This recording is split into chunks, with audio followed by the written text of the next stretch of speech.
I recall that I was in the New York area at the time, and I stopped by to see General MacArthur, who I had known for several years. When he greeted me, he made quite a prophetic statement.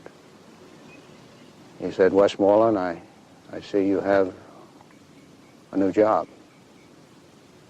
He says, "I hope you appreciate that this new assignment is filled with opportunities, but fraught with hazards."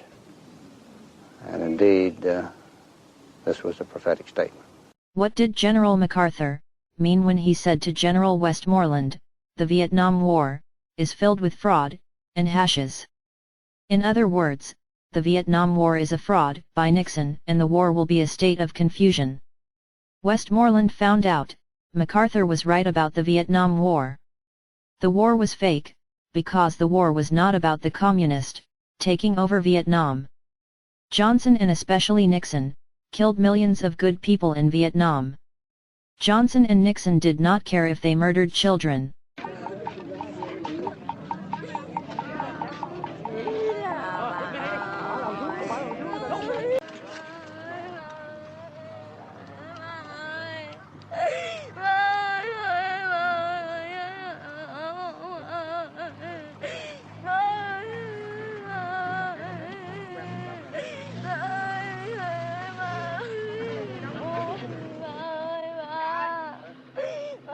Well, the Oriental doesn't put the same high price on life as does the Westerner.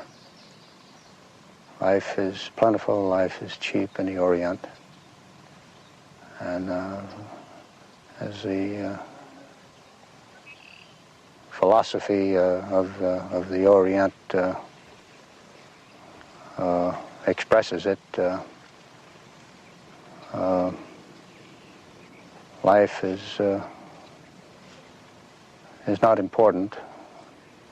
Like any people of the world, people grieve for family lost ones. The people of Vietnam are no different, and at the time of the Vietnam War, there was so much grieving. When Tricky Dick lost his wife Pat, he cried with grief. The same feelings as the people in Vietnam, losing a loved one. Johnson and Nixon made it miserable for the millions of good people of Vietnam, just because they had a huge ego, and they did not care about anyone else, except themselves. The self-centered bastards.